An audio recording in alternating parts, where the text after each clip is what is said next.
Então, olá pessoal, começando mais uma aula aqui do nosso curso de oratória e da arte de pregar, amém? Hoje nós vamos fazer uma recapitulação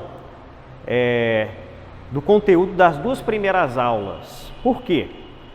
Porque agora nós vamos entrar direto em como se monta um sermão, quais são os tipos de sermão. Talvez essa aula será dividida em duas, tá bom? Mas essa aula agora é um pouco primordial e por isso a gente só vai recordar quais são os tipos de discursos, quais são as modalidades de discursos que são disponíveis aí, na verdade, que o ser humano costuma utilizar, né? E aí o livro que nós pegamos por base fala o seguinte: existem 3 tipos de discursos. Esses 3 tipos de discursos podem ser aplicados na pregação. Só que ele não necessariamente é aplicado sempre do mesmo jeito. Você pode variar enquanto você está ensinando e escolher qual a melhor forma de aplicar naquele determinado tipo de público que você está encontrando. Então, por exemplo, uma pregação evangelística é uma pregação a 2. Ela permite que a outra pessoa te indague, que ela fale alguma coisa com você. Então, muitas vezes você está pregando para ela, mas não necessariamente está pregando como se estivesse pregando num púlpito. Isso faz diferença. Então você tem que saber minimamente como você pode lidar com isso, tá bom? Então nós vimos já que esse discurso, por exemplo, que eu coloquei para vocês, onde uma pessoa pode interromper a outra, né, é o discurso polêmico, tá? O discurso polêmico, ele polemiza mesmo. Por quê? Porque você está falando algo para a pessoa e a pessoa está te questionando, ou às vezes até duvidando, ou às vezes perguntando a respeito, não conseguiu entender, né? Querendo que você diga o mesmo, só que em outras palavras, a fim de que aquele entendimento seja mais claro. Então esse é o discurso polêmico. Onde que ele é mais claro?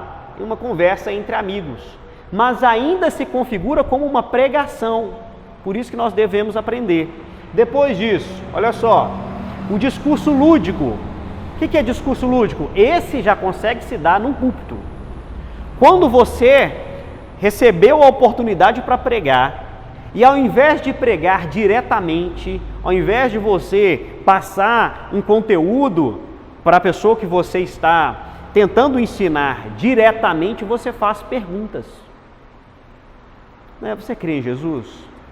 A pessoa não precisa responder, né? Na verdade, esse questionamento é um questionamento em que você mesmo dá a resposta. Você está tentando, quando faz isso, construir através de perguntas e respostas na mente da pessoa, de forma lúdica, certo? Um conteúdo tal que leve a pessoa no final a concordar com você. Qual que é o problema de pregar assim?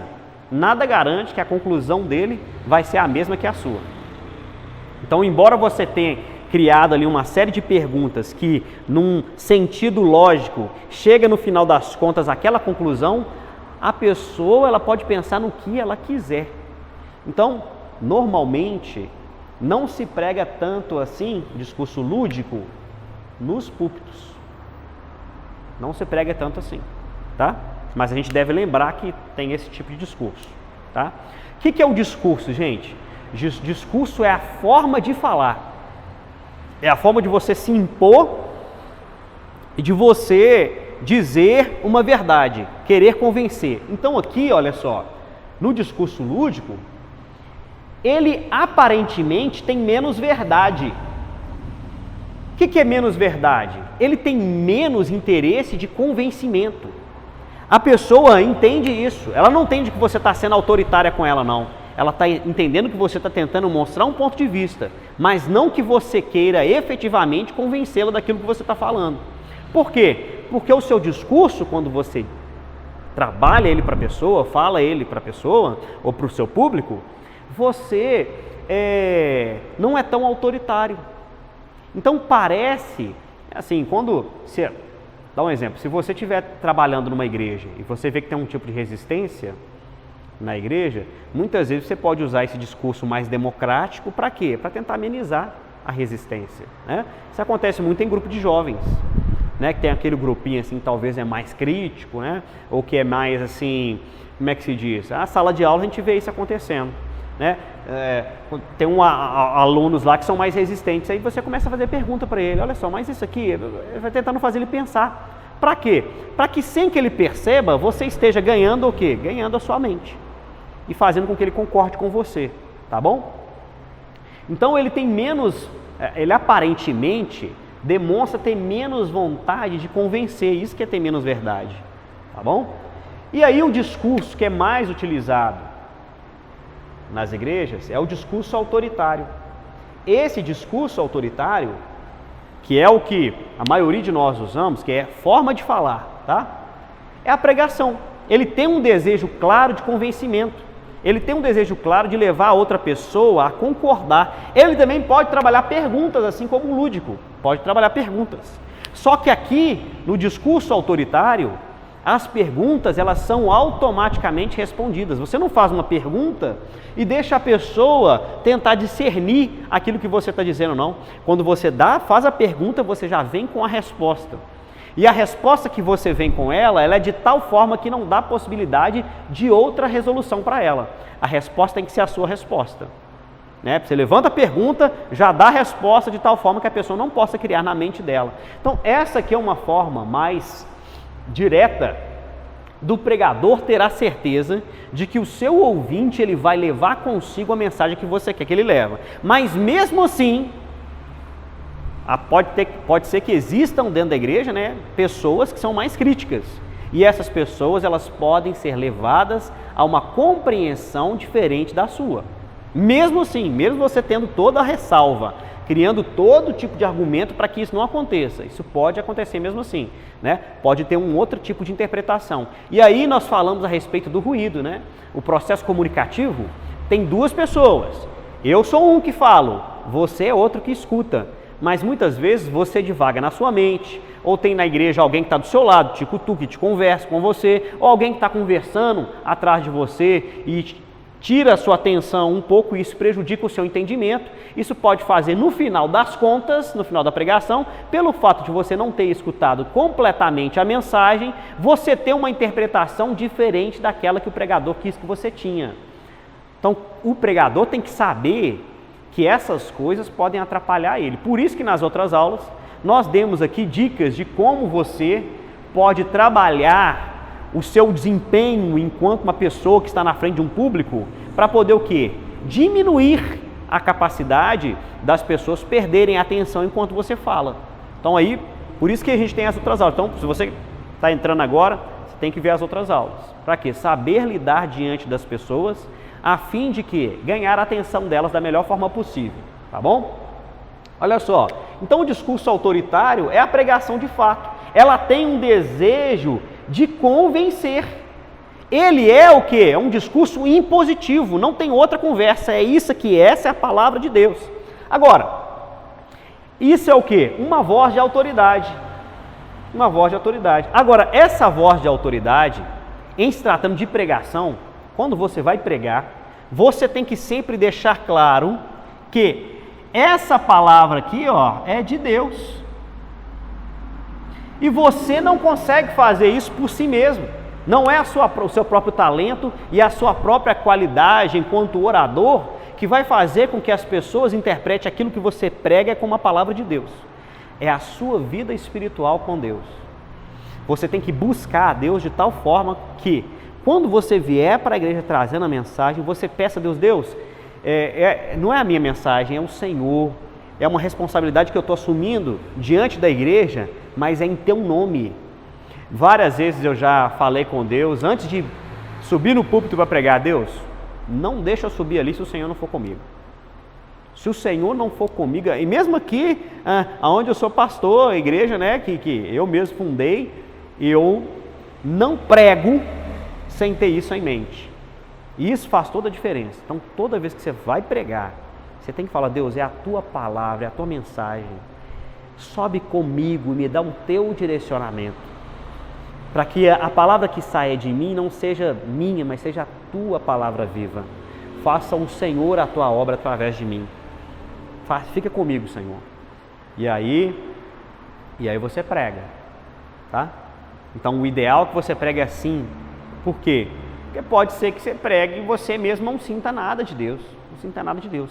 Só que Deus, o Deus que foi com você e que escutou a sua oração, ele tem um compromisso com a palavra, quer dizer, com o que é dito. Então, embora você não sinta a graça de Deus, isso não quer dizer que a igreja não esteja sentindo. Tá? Então, olha só. Quando o pregador vai estar lá no momento da pregação, ele pode se valer de algumas estratégias, algumas estratégias de discurso, para o quê? Para incrementar a sua mensagem. Eu já falei, nós falamos lá, né, nas outras aulas, a respeito da hipérbole e da metonímia, né, que é você fazer o quê? Exageros, né, ou fazer o quê? Comparações por aproximação.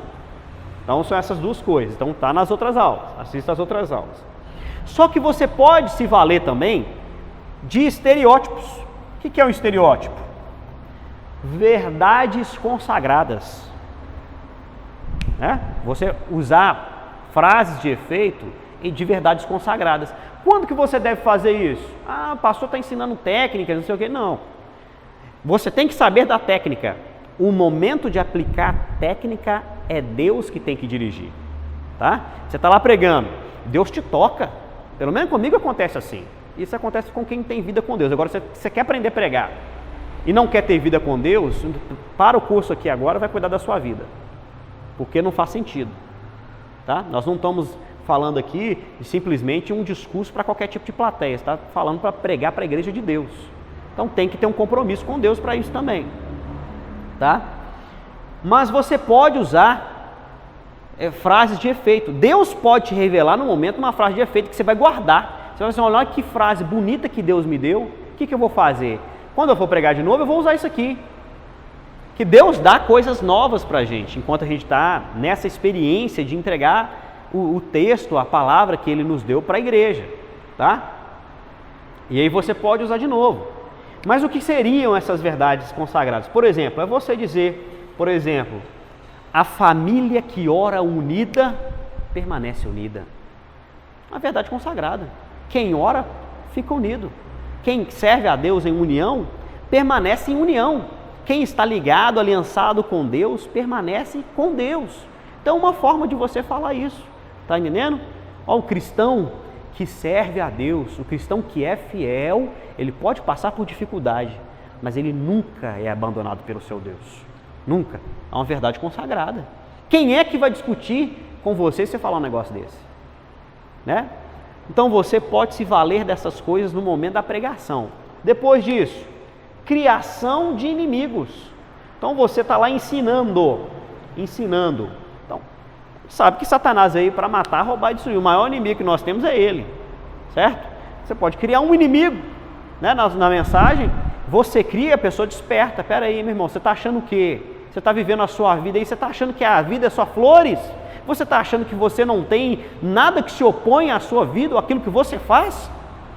É uma forma de você alertar a igreja dentro da mensagem que você está criando, que você está desenvolvendo, não criando, mas desenvolvendo, uma atenção especial para aquilo que é dito. Então você pode apresentar inimigos da igreja, e muitas vezes, embora o inimigo seja Satanás, mas ele se manifesta de outras formas. Ele usa políticos, ele usa ideologias, Aqui, o inimigo não é só a pessoa de Satanás, mas a sua ideologia, tudo que vem junto com ele, tudo que faz parte dele. Você pode criar um inimigo. E aí você, a partir disso, você começa a contrapor ideias. É uma forma de você trabalhar o quê? A sua mensagem. Para o quê? Para ela ficar mais atrativa, dando exemplos, tá? Outra coisa, repetições. Repetições. O que seriam essas repetições? É você fazer frases de efeitos que reafirmam aquilo que você está dizendo. Né? Quando lá Moisés, só porque eu já citei isso aqui em outras aulas, mas Moisés estava lá perguntando a Deus, eu vou lá libertar o povo, mas quem que eu vou dizer que me enviou? Aí Deus fala assim, eu sou. Aí você pode pegar essa frase, que é uma frase de efeito, e você fica se perguntando a respeito do seu Deus. Você tem que dizer para você mesmo, quem é o seu Deus? O Senhor diz que Ele é o eu sou, Que eu sou? Como assim, pastor? Que eu sou? Que ele diz que ser para a minha vida hoje, Deus te diz nessa noite, que o eu sou para ele é tudo que você precisa. Eu sou a porta que você precisa aberta. Eu sou a luz que ilumina a sua alma. Eu sou tudo que você precisa entender. Eu sou tudo que você precisa fazer e viver.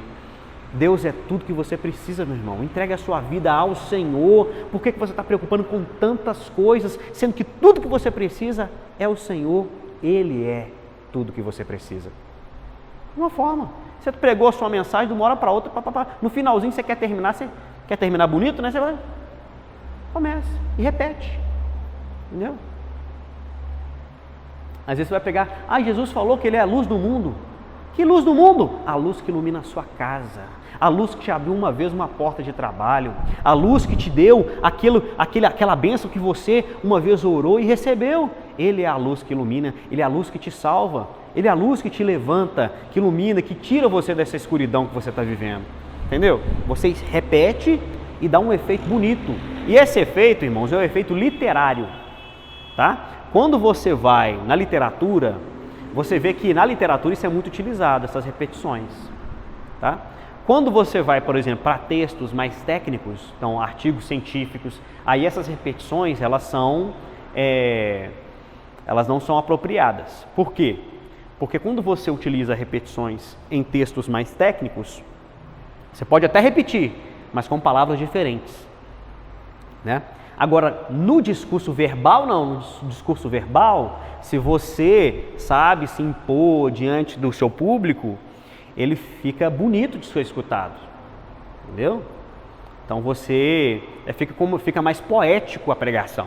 Tá bom? Mesmo que você fale com mais energia, fica ainda mais poético. Tá bom?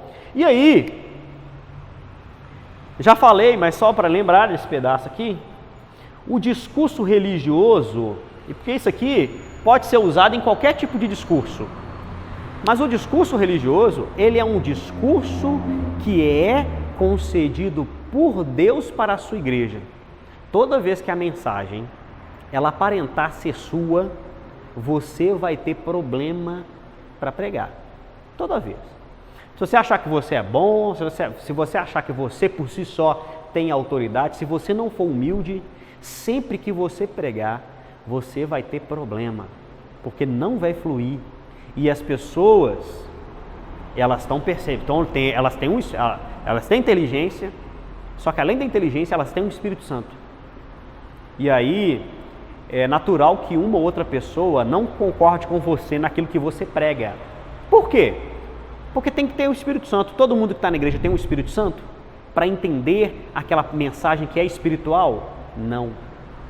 Nem todo mundo que está na igreja tem o Espírito Santo da forma com que você tem para entender a mensagem. Essa pessoa que não tem o Espírito Santo, mas ela pode ser uma pessoa boa, tá? E receptiva. Então ela vai entender por si só aquela mensagem. Ela não vai te levar a mal por causa disso. Mas a pessoa que não tem o Espírito Santo, mas ainda assim não é uma pessoa de boa índole, ela além de te escutar, ela vai duvidar de você, se bobear, fala mal, às vezes na sua frente. Às vezes sentado na sua frente, ela pega e fala mal de você, enquanto você ainda está pregando. E você tem que estar preparado para isso também. É igual o professor sala de aula, acontece isso.